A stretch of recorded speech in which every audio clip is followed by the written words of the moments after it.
BHEL, ONGC, Indian Railway, SAIL, ISRO, NHPC and SSC-JEE, ये mainly आप बच्चों exam जो हैं इनको टारगेट करते हैं ज़्यादातर।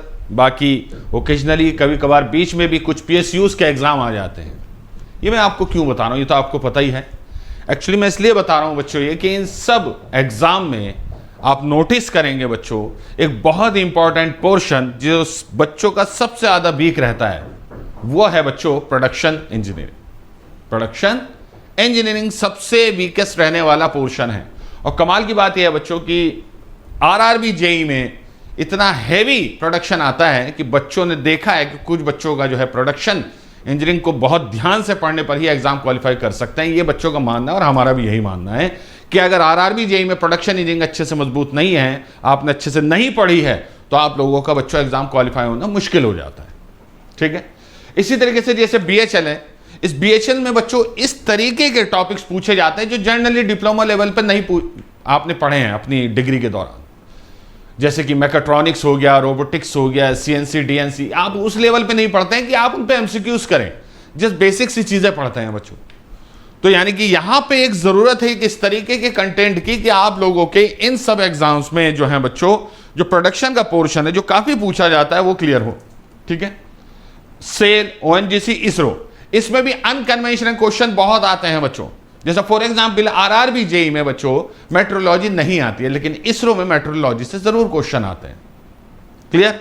इसी तरीके से बच्चों BHL में रोबोटिक्स आता है, जबकि RRB JEE में रोबोटिक्स नहीं आता है। तो एक बात यहां पे आप लोगों को मैं क्लियर करूं कि जिस बच्चे ने RRB JEE लिया है उसका बच्चों मशीनिंग का पार्ट, मटीरियल साइंस का पार्ट, ग्राइंडिंग का पार्ट बच्चों, और आपका वेल्डिंग का पार्ट, मेट्रोलॉजी का पार्ट, ये बहुत स्ट्रांग हो जाते हैं। लेकिन क्या इस पोर्शन से इन बाकी एग्जाम को क्वालिफाई करना आसान होगा या इनका सिलेबस कवर हो जाता है? जवाब है नहीं।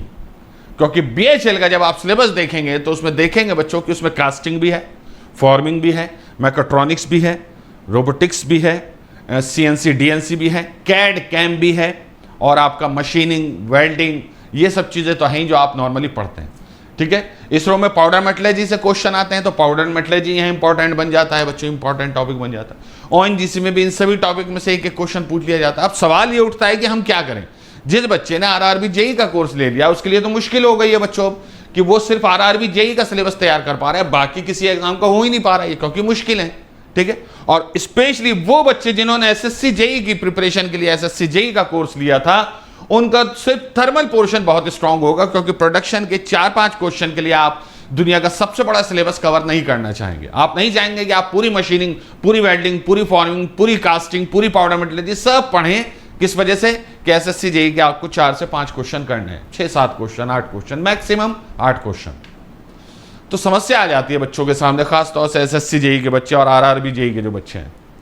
अब इन्हीं को ध्यान में रखकर मैंने क्या किया बच्चों कि आप लोगों को कुछ ऐसा दिया जाए कि हम जो है बच्चों उन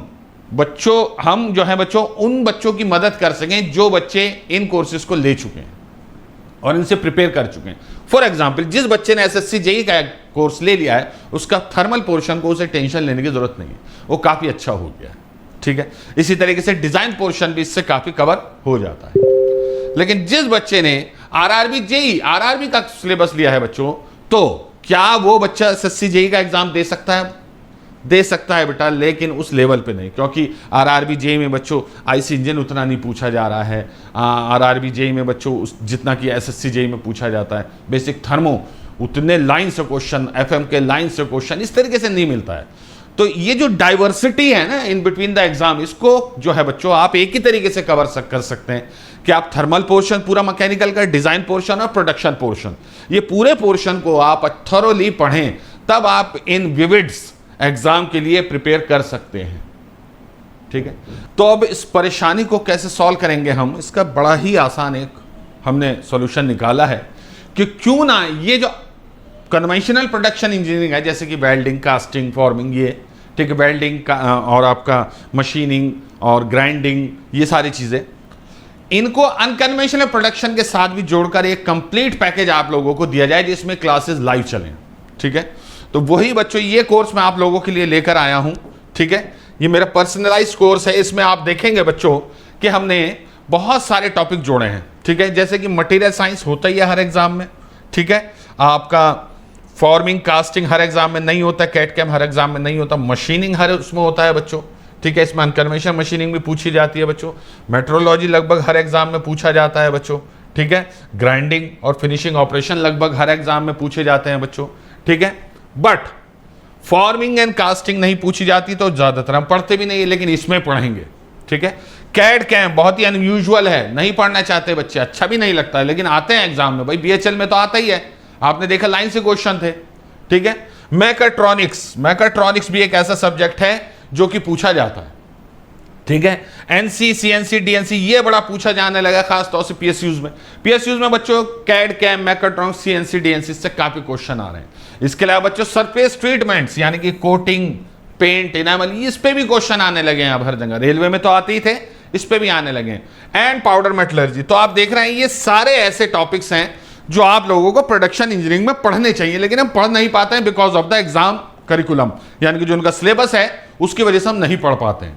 अब सवाल ये उठता है कि इनको किस तरीके से पढ़ेंगे, क्या पढ़ेंगे। तो ये देखिए बच्चों, हम यहां पर लाइव ही पढ़ेंगे।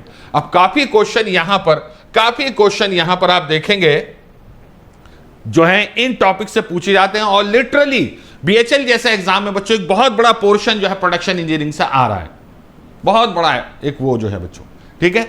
तो अब इसी चीज की, इस कमी को दूर करने के लिए हमें यह काम करना पड़ेगा। अब आप देख सकते हैं कि कितना बड़ा टॉपिक है, और इसके अलावा कुछ क्वेश्चन ऐसे पूछे जाते हैं बीच में, इसरो में या फिर आपका सेल में या फिर आपका जो है बीएचईएल में, कि वो क्वेश्चन होता तो प्रोडक्शन इंजीनियरिंग का, लेकिन वो इनमें से भी किसी टॉपिक में से नहीं आता। तो उन क्वेश्चन को भी आइडेंटिफाई करके आप लोगों को इस कोर्स में प्रोवाइड कराया जाएगा, ठीक है। इस कोर्स में बच्चों लाइव क्लासेस चलेंगी कंटिन्यूअस, ठीक है, ऑलमोस्ट लाइव क्लासेस। जैसे कि फॉर एग्जांपल कुछ टॉपिक जैसे वेल्डिंग है, ये आपको मिल जाएगा कंप्लीट, क्योंकि पूरा कर चुका हूं मैं, ठीक है। इस पे काफी दिन से हम काम कर रहे थे, ठीक है। अच्छा, और ये हमने पहले भी लॉन्च किया था, लेकिन पहले हमने रिकॉर्डेड फॉर्म में किया था। अब के बच्चों जैसे मशीनिंग है, मशीनिंग की क्लासेस आपकी लाइव चलेंगी। अब आपको बस जुड़ जाना है मेक इट इजी के साथ, ठीक है। अब सवाल ये उठता है कि ये काम कहां कहां आएगा। तो जितने भी बच्चों याद रखना, जितने भी आपके पीएसयू के एग्जाम है, जितने भी पीएसयूज हैं, वहां पर ये आपको काम आएगा, वहां पर आप लोगों को काम आएगा बहुत आसानी से, ठीक है। इसके अलावा बच्चों इसरो और डीआरडीओ के लिए, क्योंकि डीआरडीओ में भी बहुत प्रोडक्शन पूछी जाती है, ये आपका एग्जाम में काम आएगा बच्चों। आपको पता है कि डीआरडीओ का भी फॉर्म हो सकता है इस साल आ जाए, ठीक है। अच्छा, ठीक है, पीएसयू हो गया, इसरो, डीआरडीओ हो गया बच्चों। इसके अलावा बच्चों आरआरबी में काम आएगा, यस बिल्कुल काम आएगा बच्चों, आरआरबी में भी ये काम आएगा, काफी काम आएगा बच्चों, ठीक है। अच्छा, दूसरा बच्चों, चाहे वो एई लेवल हो चाहे वो जेई लेवल हो, दोनों लेवल पे ये काम आएगा बच्चों, याद रखना। एई लेवल के लिए जो कुछ अलग टॉपिक्स हैं, जो अलग तरीके के क्वेश्चन बनते हैं, उनको अलग से आप लोगों को बताया जाएगा, ठीक है। और याद रखना बच्चों, इनमें न्यूमेरिकल प्रैक्टिस भी होगी, न्यूमेरिकल प्रैक्टिस